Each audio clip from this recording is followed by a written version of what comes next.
Hello student, good morning बेटा।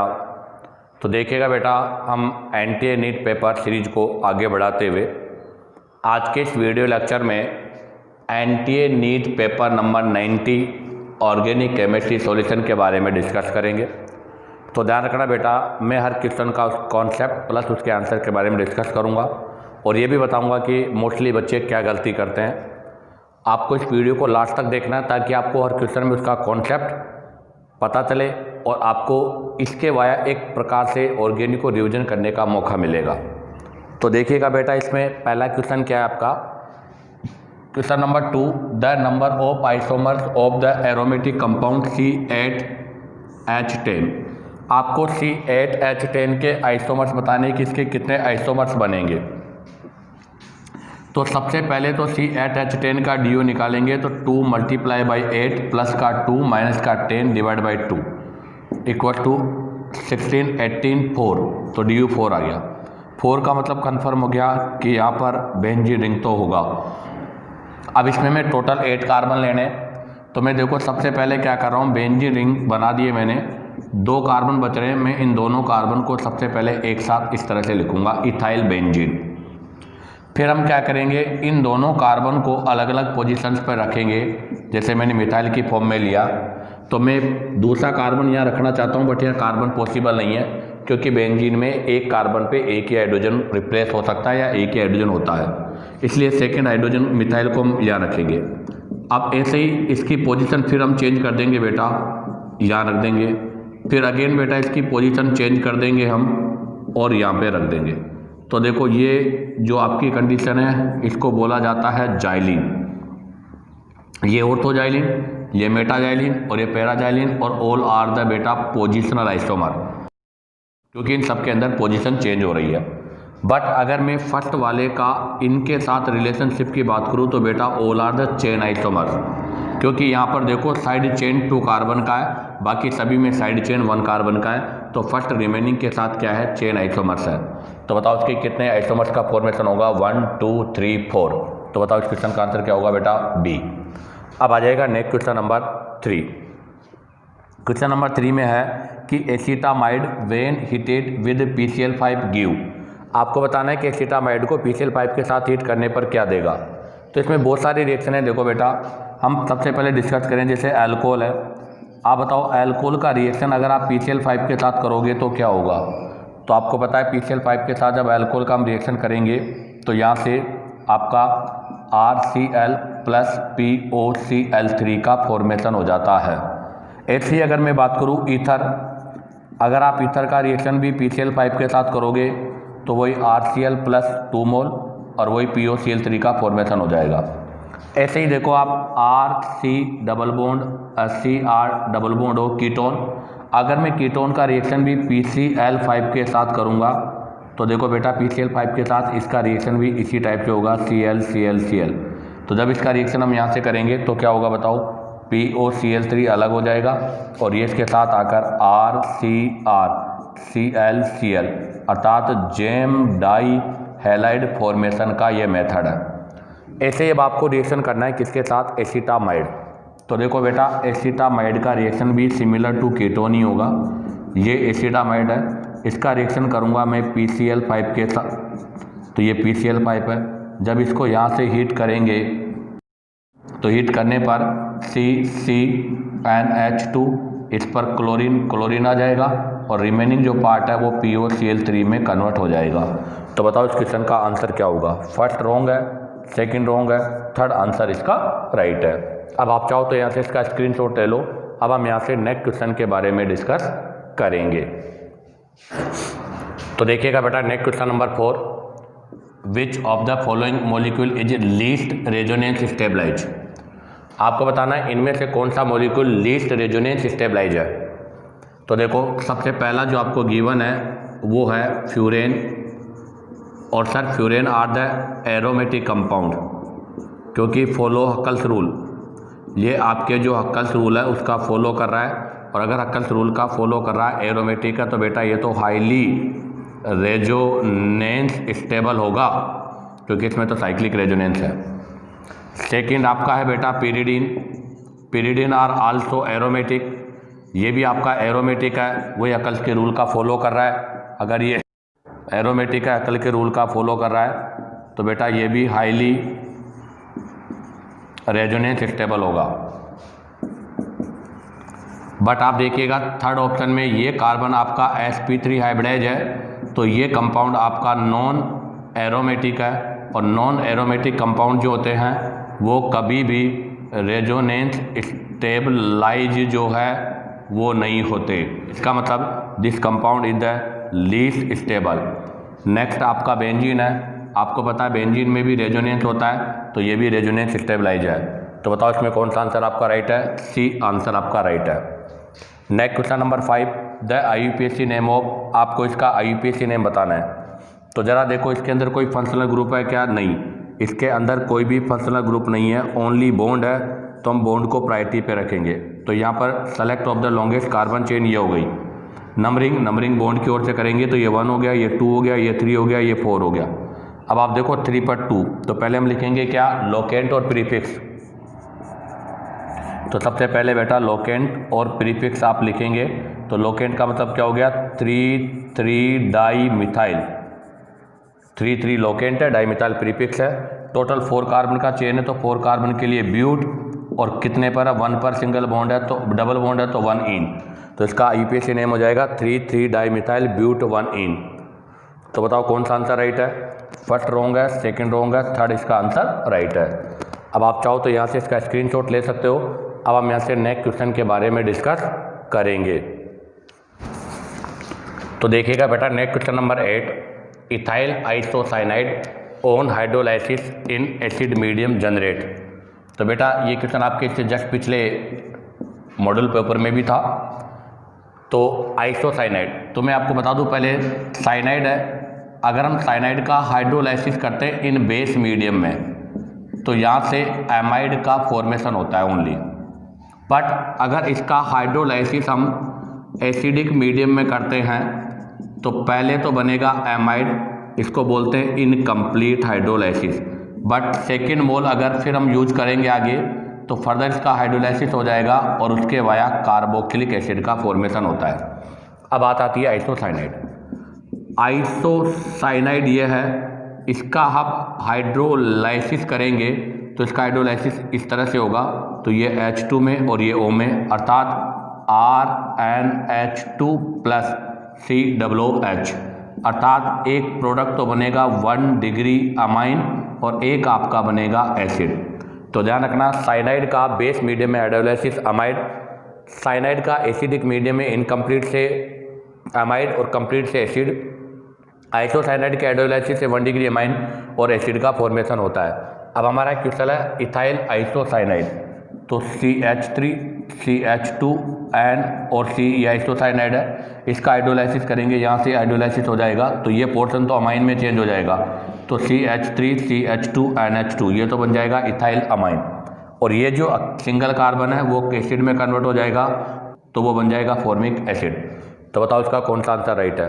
First propionic acid ammonium salt wrong, ethanoic acid ammonium salt wrong, methyl amine salt ethanoic acid wrong, ethyl amine methanoic acid D. तो बेटा question 8 का answer होगा D. अब आ जाएगा question number 15, hexa chloroethane. क्या कह रहा है? हेक्सा क्लोरोइथेन, इथेन का मतलब 2 कार्बन और हेक्सा क्लोरो, दोनों पर आपके all hydrogen replace by Cl, अर्थात सुनना देखो आप, ये CH3 ये CH3 इथेन है, इसका रिएक्शन मैं करा देता हूँ Cl2H म्यू के साथ इन एक्सेसिस में। तो ऐसी कंडीशन पर इसके जितने भी हाइड्रोजन है वो सारे के सारे hydrogen replace by chlorine, chlorine से रिप्लेस हो जाएंगे। इस रिएक्शन को बोलते हैं FR-SR फ्री रेडिकल सब्स्टिट्यूशन, और इस प्रोडक्ट को बोलते हैं आर्टिफिशियल कैम्फर। तो बताओ इस क्वेश्चन का आंसर क्या होगा बेटा? बी, क्योंकि आर्टिफिशियल स्वीटनर में तो आपके सुक्रोलोज, सेक्रिन, एस्पार्टम, एलिटेम आते हैं। आर्टिफिशियल पॉलीमर में आपका ऐसे पॉलीमर्स के लिए डबल बॉन्ड और पॉलीमर फॉर्म में होना चाहिए था, इसलिए इसका आंसर होगा बेटा बी। अब आप चाहो तो यहाँ से इसका स्क्रीनशॉट ले लो। अब हम यहाँ से नेक्स्ट क्वेश्चन के बारे में डिस्कस करेंगे। तो देखिएगा बेटा next question number 16, in a reaction aldehyde is reduced to RCH3 using amalgamated zinc and concentrated HCl varmitics the solution the reaction is known as। कहने का मतलब यह है कि बेटा आपका एल्डिहाइड है और ये एल्डिहाइड RCH3 ग्रुप में कन्वर्ट हो रहा है zinc amalgam and concentrated hydrochloric में। तो ये एक प्रकार से रिडक्शन हो गया बेटा, और इस रिडक्शन को बोला जाता है क्लीमेंसन रिएक्शन। कौन सा रिएक्शन बोलते हैं बेटा इसको? हम क्लीमेंसन रिडक्शन या क्लीमेंसन रिएक्शन बोलते हैं। इसको इसमें कन्वर्ट करने के लिए एक और रिएजेंट है NH2 KOH, और इस रिएक्शन को बोला जाता है बेटा उल्फ किस्नर रिएक्शन। और ये क्वेश्चन आपका मॉडल पेपर नंबर 5 के अंदर भी था, ये रिपीट क्वेश्चन है। तो इसमें आपका आंसर होगा बेटा कौन सा? Clemmensen reduction. तो इसका आंसर है बेटा बी। अब आ जाएगा question number 17। The product formed in the following. आपको बताना है इस रिएक्शन में प्रोडक्ट क्या बनेगा। तो बेटा आपके ईथर पर HI का रिएक्शन है, तो it is the part of NSR nucleophilic substitution, और it is the called the Zeisel method. और ये क्वेश्चन आपके नीट में आ चुका है, जीसेल मेथड NSR हीटिंग। आपको पता है इसमें रिएक्टिविटी का ऑर्डर आयोडाइड, फिर ब्रोमाइड, उसके बाद में क्लोराइड, और सबसे लेस होता है फ्लोराइड। इसके रेस्पेक्ट में रिएक्टिविटी नेगलेट है।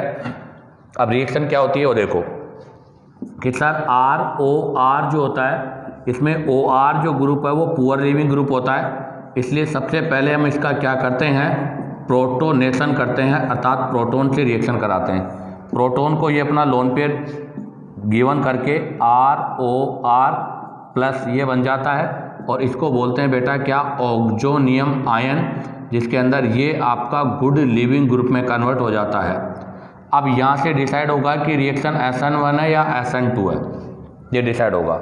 अगर आपका इंटरमीडिएट कार्ब कैटाइन जो है वो 3 डिग्री या बेंजाइलिक कैटाइन, या फिर बेंजाइलिक नहीं तो आपका क्या बोलते हैं एलाइल कैटाइन हो, इनमें से कोई सा भी कैटाइन हो। 3 डिग्री कार्ब कैटाइन का मतलब ऐसा होना चाहिए, बेंजाइलिक कैटाइन का मतलब ऐसा होना चाहिए, और एलाइलिक कैटाइन का मतलब ऐसा है। अगर इनमें से कोई सा भी होगा तो SN1 होगी, और अगर इसके अलावा 1 डिग्री और 2 डिग्री कार्ब कैटाइन है तो SN2 होगी। अब वो डिसाइड होगा। अब ध्यान रखना अगर SN1 है तो आपका आयोडाइड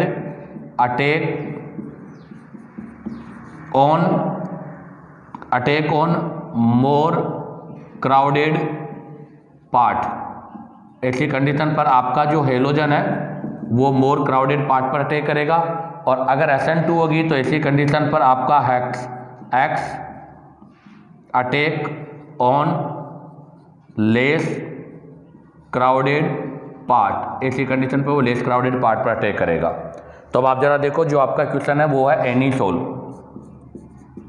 जो आपका नेक्स्ट है वो है बेटा एनीसोल, और एनीसोल क्वेश्चन है, यही क्वेश्चन आपके नीट 2020 में आ भी गया है। एनीसोल, इस पर रिएक्शन करेंगे हम HI का, तो सबसे पहले यहाँ पर H होगा, ऑक्सोनियम आयन बन जाएगा। अब आप देखो इधर से ये बॉन्ड ब्रेक नहीं हो सकता, इसका क्यों? क्योंकि यहाँ पर क्या हो रहा है बेटा? रेजोनेंस हो रहा है, इसलिए ये बॉन्ड यहाँ से ब्रेक होगा और आयोडाइड इस पर अटैक करेगा। तो आपका प्रोडक्ट एक तो बन जाएगा फिनोल और एक बन जाएगा मिथाइल आयोडाइड। तो यहाँ पर प्रोडक्ट है फिनोल और मिथाइल आयोडाइड। तो बताओ कौन सा आंसर राइट है? बी आंसर आपका राइट है। इसी के साथ आपका क्वेश्चन 16 और 17 कंप्लीट होता है। आप चाहो तो इसका स्क्रीनशॉट ले सकते हो। अब हम यहाँ से नेक्स्ट क्वेश्चन के बारे में डिस्कस करेंगे। तो देखिएगा बेटा next question number 18, terylene is a polymer obtain from.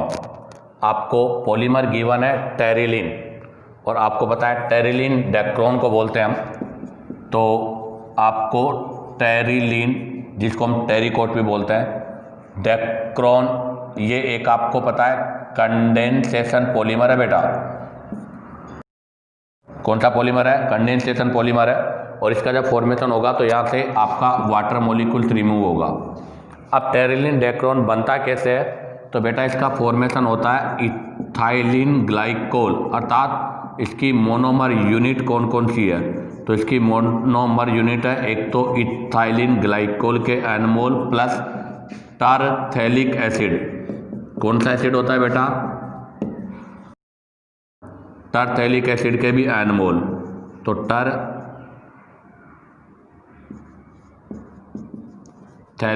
Acid, इनके बीच में रिएक्शन होगा। यहाँ से क्या होगा, वाटर मॉलिक्यूल्स रिमूव होगा और वहाँ से भी वाटर मॉलिक्यूल्स रिमूव होगा, अर्थात यहाँ से NH2 मॉलिक्यूल रिमूव होंगे इसके via OCH2 C double bond O और पहले O C double bond O, इसका फॉर्मेशन हो जाएगा। और इसी में देखो बेटा ये एस्टर है, इसलिए इसको हम एस्टर फाइबर भी बोलते हैं, एस्टर फाइबर, इसमें एस्टर लिंकेज होता है। और ये आपके नायलॉन मतलब टेरिलिन या डेक्रोन होता है। तो बताओ इसकी मोनोमर यूनिट कौन कौन सी होगी? इथाइलिन ग्लाइकोल और टारथैलिक एसिड। ये आपके पिछले मॉड्यूल पेपर में भी आ चुका है। तो इसका आंसर होगा ethylene glycol glycerol wrong, ethylene glycol glyceraldehyde wrong, ethylene glycol and terephthalic acid, C answer इसका राइट है। अब आ जाइएगा क्वेश्चन नंबर 19, एस्प्रिन। आपको बताना है कि aspirin is a chemically, aspirin क्या है, तो कैसे होता है एस्प्रिन वो देखिएगा। तो बेटा ये है सैलिसिलिक एसिड। इससे पहले वाले हमने एक विंटर ग्रीनो पढ़ा था, मतलब इससे जस्ट पिछले आपका जो टेस्ट पेपर था उसके अंदर हमने पढ़ा था विंटर ग्रीन ऑयल, वो मेथल सैलिसिलेट था, वो भी आपके सैलिसिलिक एसिड से ही बना था। तो ये सैलिसिलिक एसिड है, इस सैलिसिलिक एसिड का रिएक्शन कराना CH3 double bond OCl acetyl chloride के साथ। और आपको पता है ये कौन सा रिएक्शन है? तो ये बेटा FCR प्रिडल क्राफ्ट रिएक्शन है, जहाँ पर आपका ये जो फिनोल है इस फिनोल का HOH रिमूव हो जाएगा और ये ग्रुप यहाँ के ऐड हो जाएगा। तो इससे आपके पास क्या बन जाएगा? OC डबल बॉन्ड OCH3, अर्थात एस्टर का फॉर्मेशन हो जाएगा। किसका फॉर्मेशन हो जाएगा बेटा? एस्टर का। यहाँ पर इसकी रिएक्टिविटी अर्थात एस्टर के साथ FCR की रिएक्टिविटी ज़्यादा है। उसका रीज़न क्योंकि FCR के लिए +M और आपके जो कार्बोक्सिलिक एसिड है उसका -M है। अब आप देखो कि FCR are the electrophilic substitution reaction, और इलेक्ट्रोफिलिक सब्स्टिट्यूशन रिएक्शन हमेशा मोर इलेक्ट्रॉन डेंसिटी के साथ होती है। तो इसी कंडीशन पे ये यहाँ से रिएक्शन हो जाएगा। अब ये बन गया एस्प्रिन। क्या बन गया बेटा? ये बन गया आपका एस्प्रिन। अगर इसका IUPAC नेम करोगे तो बताओ इसका IUPAC नेम क्या होगा? तो IUPAC नेम में ये मेन चेन हो गई, मतलब ये मेन फंक्शनल ग्रुप हो गया, ये 1 हो गया, ये 2 हो गया, तो ये 2 पे आ गया। अब बताओ इसको क्या बोलेंगे 2 पर? CH3 के लिए तो क्या लग जाएगा? मिथाइल, ठीक है। और आपका अभी एस्टर क्या है? सब्स्टिट्यूटेंट की फॉर्म में है। यहाँ पर एस्टर किसकी फॉर्म में? सब्स्टिट्यूटेंट की फॉर्म में। तो इसको हम क्या बोलते हैं? इस पूरी फॉर्म को हम बोलते हैं एसिटॉक्सी। तो इसको मैं पूरी को क्या बोल दूंगा? एसिटॉक्सी, एसिटॉक्सी। और ये क्या बन जाएगा आपका? Benzoic acid. और बेटा it is use as a analgesic, अर्थात ये आपके किसी भी चीज़ के जो दर्द होता है उसको कम करने के लिए यूज की जाती है, एनाल्जेसिक। और बेटा इसको हम पायरेटिक ड्रग्स के रूप में भी यूज करते हैं। पायरेटिक ड्रग्स वो ड्रग्स होती है जो आपके पेन किलर, मतलब क्या बोलते हैं, बुखार में इनको यूज किया जाता है। तो ये पायरेटिक ड्रग्स भी है। तो बताओ इसका मतलब केमिकली नेम को किसमें कौन सा राइट है? और इसको वैसे बोले तो एसिटिल सैलिसिलिक एसिड भी बोलते हैं। तो इसका आंसर है बेटा सी। अब आप चाहो तो यहाँ से इसका स्क्रीनशॉट ले सकते हो। अब हम यहाँ से नेक्स्ट क्वेश्चन के बारे में डिस्कस करेंगे। तो देखिएगा बेटा next question number 23, IUPAC name of the tertiary butyl alcohol is. आपको टर्शरी ब्यूटाइल का IUPAC नेम लिखना है। तो सबसे पहले तो टर्शरी ब्यूटाइल का स्ट्रक्चर C, इसको मैं ऐसे लिख देता हूँ। अब आप देखो 1 2 3 4 कार्बन हो गए और ये टर्शरी कार्बन है, इस पर OH लगा दो, इसको बोलते हैं टर्शरी ब्यूटाइल अल्कोहल। अब देखो सबसे पहला क्या होगा? Selection of the longest carbon chain. तो बेटा सबसे लंबी कार्बन चेन का सिलेक्शन ये होगा। अब आता है नंबरिंग। आप नंबरिंग यहाँ से करो चाहे यहाँ से करो, कोई दिक्कत नहीं, सिमेट्रिकल पोजीशन है, इसलिए 1 2 3 हो जाएगा। अब देखो 2 पर कौन है? मिथाइल, तो इसका नाम हो जाएगा 2 मिथाइल। 3 कार्बन का चेन है, 3 कार्बन के चेन के लिए क्या आएगा? प्रोप। और अल्कोहल है कितने पर? 2 पर, तो इसलिए क्या आ जाएगा? 2 ऑल। तो ये इसका IUPAC नेम होगा। तो फर्स्ट रॉन्ग है, सेकंड रॉन्ग है, थर्ड में 1 ओल है, थर्ड रॉन्ग है, डी आंसर इसका राइट है, 2 मिथाइल प्रोपेन 2 ओल। अब आ जाएगा question number 24, isomers which can be inter converted through rotation around single bond are. तो मैं आपको यहाँ से थोड़ा सा एक्सप्लेन कर रहा हूँ। देखो कि आपके स्टीरियो आइसोमेरिज्म जो होते हैं उसके 2 पार्ट्स होते हैं। एक होता है कन्फर्मेशनल आइसोमेरिज्म और एक होती है बेटा आपका कॉन्फ़िगरेशनल आइसोमेरिज्म। आपका कॉन्फ़िगरेशनल आइसोमेरिज्म को हम 2 पार्ट्स में डिवाइड करते हैं, एक ऑप्टिकल आइसोमेरिज्म और एक ज्योमेट्रिकल आइसोमेरिज्म। अब सुनो, कन्फर्मेशन आइसोमेरिज्म किसको बोलते हैं बेटा? इसको हम रोटेशनल आइसोमेरिज्म भी बोलते हैं। उसका रीजन क्या है वो देखो आप, क्योंकि sir conformational isomerism single bond के रेस्पेक्ट में होती है और हमें पता है कि सिंगल बॉन्ड पर हमेशा कौन सा रोटेशन होता है? फ्री रोटेशन होता है। कौन सा रोटेशन होता है? फ्री। और फ्री रोटेशन होने की वजह से इनकी इनफाइनाइट फॉर्म्स हो जाती है और जो इनफाइनाइट फॉर्म्स होती है इन फॉर्म्स को हम क्या बोलते हैं बेटा? कन्फर्मर्स बोलते हैं। क्या बोलते हैं? कन्फर्मर्स।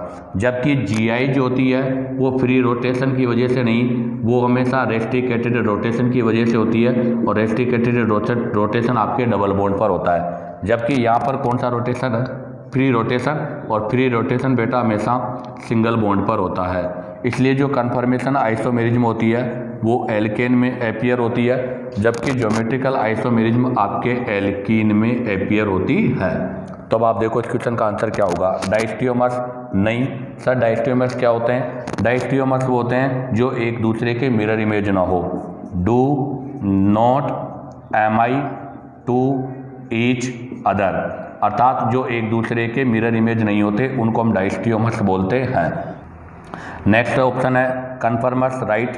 एनियोमर्स तो उनको बोलते हैं बेटा जो एक दूसरे के एमआई मिरर इमेज होते हैं बट नॉट सुपर इम्बोज होते हैं, नॉट सुपर इम्बोजिएबल होते हैं, उनको बोलते हैं एनियोमर्स। पोजिशनल आइसोमर्स नहीं होंगे। तो इस क्वेश्चन का आंसर होगा बी। अब आप चाहो तो यहाँ से इसका स्क्रीनशॉट ले सकते हो। अब हम यहाँ से नेक्स्ट क्वेश्चन के बारे में डिस्कस करेंगे। तो देखिएगा बेटा next question number 30, reaction CO+H2। आपको पता है CO+H2 को वाटर गैस बोलते हैं। इसका हाइड्रोजिनेशन करना है 673 केल्विन 300 ATM Cr2O3 ZnO के साथ।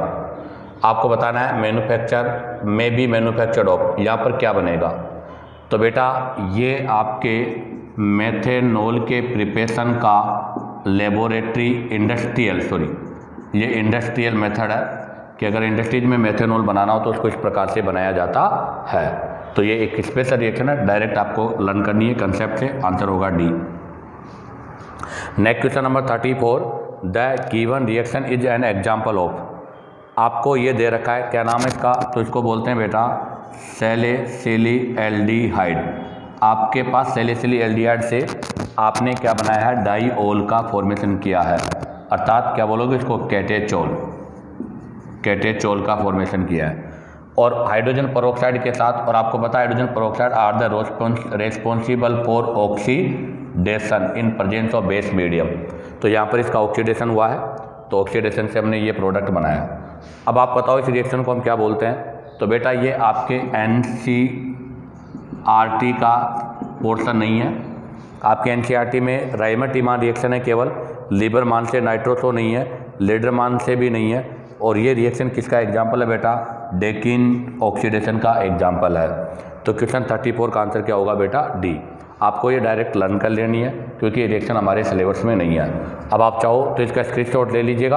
अब हम आगे नेक्स्ट क्वेश्चन के बारे में डिस्कस करेंगे। तो देखिएगा बेटा next question number 36, the IUPAC name of the compound. आपको एक कंपाउंड गिवन है, इसका IUPAC नेम बताना है। तो आप जरा देखो इस कंपाउंड के अंदर आपके पास कोई भी फंक्शनल ग्रुप नहीं है, ओनली यहाँ पर आपके पास बॉन्ड है। तो हम ऐसी चेन का सिलेक्शन करेंगे जिसमें बॉन्ड आते हो। तो बेटा यहाँ पर जो चेन का सिलेक्शन होगा वो लॉन्गेस्ट चेन ही होगी। बट आप देखो यहाँ पर एक कॉन्सेप्ट लगेगा कि यहाँ पर आपका double bond and triple bond दोनों सिमेट्रिकल पोजीशन पर है, और डबल बॉन्ड और ट्रिपल बॉन्ड सिमेट्रिकल पोजीशन पर होते हैं। तो हमेशा हम जो प्रायोरिटी रखते हैं वो डबल बॉन्ड को देते हैं। क्योंकि डबल बॉन्ड के लिए इन ई पहले आता है। तो प्रायोरिटी का डबल बॉन्ड को हम पहले देंगे तो यहाँ से लिखेंगे 1 2 3 4 5, नंबरिंग यहाँ से होगी। अब आप देखो 2 पर कौन है, मिथाइल, तो सबसे पहले लोकेंट हो गया 2 और आपकी जो प्रीफिक्स है वो हो गया मिथाइल, 2 मिथाइल। कितने कार्बन का चेन है, 5 कार्बन का चेन है, तो पेंट। 1 पर डबल बॉन्ड है तो 1 इन और आपका 4 पर ट्रिपल बॉन्ड है तो 4 आइन, ये इसका यूपीएससी नेम हो जाएगा। तो बताओ इसमें कौन सा सही है, 2 मिथाइल, पेंट, 1 इन, 4 आइन। बेटा इसका फर्स्ट आंसर राइट है। अब आ जाइएगा question number 39। Select the best reagent to accomplish the following transformation. आपके पास ये ट्रांसफॉर्मेशन जो हुआ है इसको चेंज करने के लिए इनमें से कौन सा बेटर रिएजेंट है, आपको ये बताना है कि इनमें से बेटर रिएजेंट कौन सा है जो इस ट्रांसफॉर्मेशन को कर रहा है। तो जरा आप देखो यहाँ कितने कार्बन है, 1 2 3 4 5 और 6, टोटल 6 कार्बन है यहाँ पे। और आप देखो इसने टोटल 6 कार्बन पे क्या किया है बेटा, आपका जो डबल बॉन्ड है उसको तो एल्कोहल बनाया है और ट्रिपल बॉन्ड को कार्बोनिल कंपाउंड बनाया है। इसका मतलब क्या हुआ, तो ये आपका कौन सा रिएक्शन हो गया, तो ये आपका हो गया बेटा हाइड्रेशन रिएक्शन हो गया। हाइड्रेशन से मतलब क्या है, ये आपका हो गया addition of water, addition of water है, हाइड्रेशन है, डबल बॉन्ड और ट्रिपल बॉन्ड दोनों पर। तो इसका मतलब ओजोनोलाइसिस वाला और KMnO4 वाला तो रॉन्ग हो गया। अब इन दोनों में से आपको देखना है। अब देखो बेटा आपके पास यहाँ इसने जो एल्कोहल बनाया वो 2 पे नहीं 1 पोजीशन पे बनाया, आउटसाइड पे, अर्थात यहाँ पर जो एडिशन ऑफ वाटर हो रहा है वो EAR है। और EAR में भी बेटा कौन से रूल का फॉलो हो रहा है, एंटी MKW, एंटी मार्कोनियोव। और आपको पता है anti Markovnikov rule HBO hydroboration oxidation पर अप्लाई होता है। तो इसका मतलब ये हाइड्रोबोरेशन ऑक्सीडेशन के वाया हो रही है।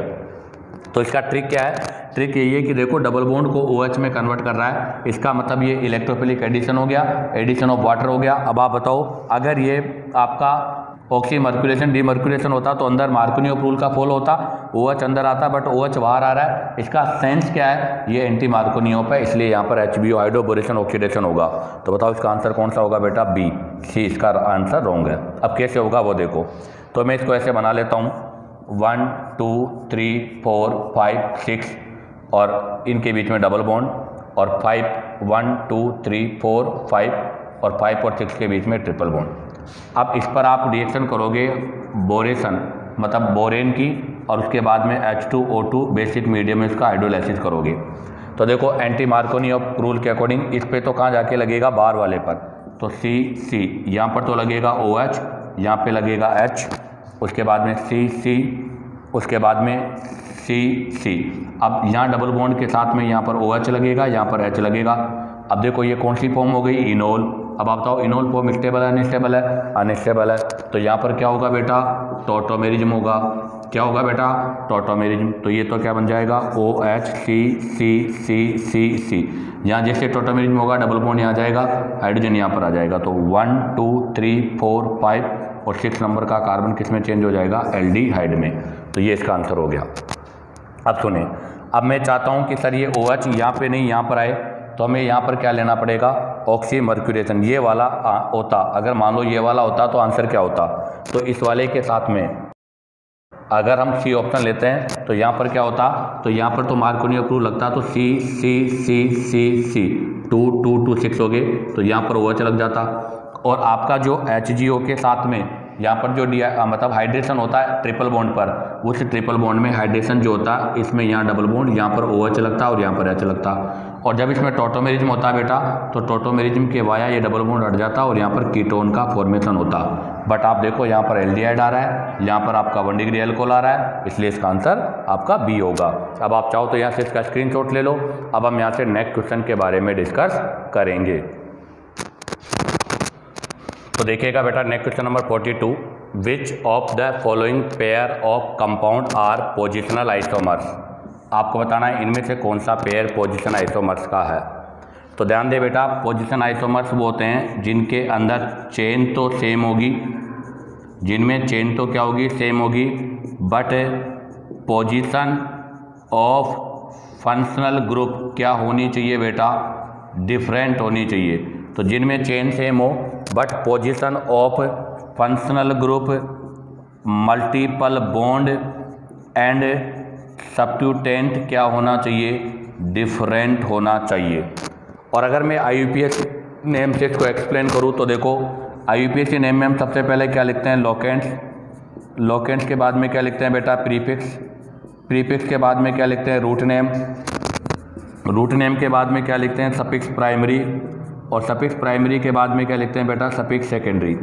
अब देखो ये किसके लिए लिखा जाता है, फंक्शनल ग्रुप के लिए, ये किसके लिए लिखा जाता है बेटा, बॉन्ड के लिए, और लोकेंट्स किसके लिए लिखे जाते हैं, सब्स्टिट्यूटेंट के लिए।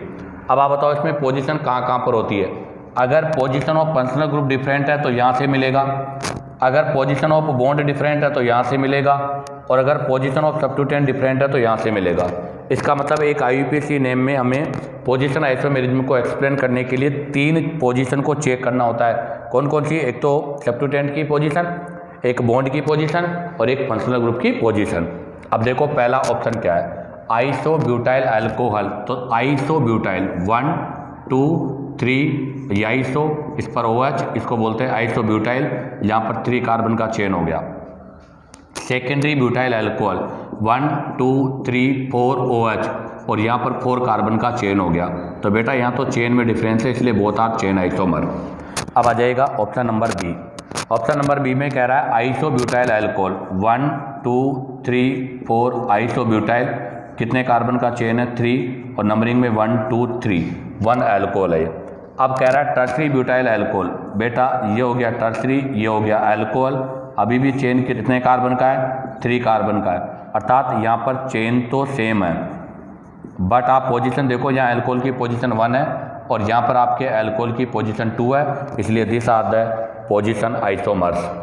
जैसे C isopentyl alcohol 1 2 3 4 isopentyl alcohol ये हो गया, जिसमें कितने कार्बन का चेन हो गया, 4। नियोपेंटाइल अल्कोहल, ये आपका नियोपेंटाइल अल्कोहल हो गया, बट इसमें चेन कितने कार्बन का हो गया, 3 का। तो यहाँ चेन में डिफरेंस है, और अगर चेन में डिफरेंस है तो बोथ आर चेन आइसोमर। ऐसे डी ऑप्शन। इथाइलिन ग्लाइकोल, तो बेटा इथाइलिन ग्लाइकोल तो ये हो गया, और सॉरी इथाइल अल्कोहल, ये तो इथाइल अल्कोहल हो गया, और इथाइलिन ग्लाइकोल, ये इथाइलिन ग्लाइकोल हो गया। बेटा इनके तो मोलिकुलर फॉर्मूला ही सेम नहीं है, इसलिए आइसोमर्स नहीं हो सकते। तो बताओ इस क्वेश्चन का आंसर क्या होगा, बी। इसी के साथ बेटा आपका ये NTA NEET paper number 90 organic chemistry solution complete होता है। उम्मीद करता हूँ कि आपको वीडियो पसंद आया होगा, क्योंकि मैंने हर क्वेश्चन को उसके कॉन्सेप्ट के साथ एक्सप्लेन किया है। अगर आपको वीडियो पसंद आया हो तो बेटा लाइक, सब्सक्राइब और शेयर करो, ताकि आपको न्यू अपडेट का नोटिफिकेशन मिलता रहे।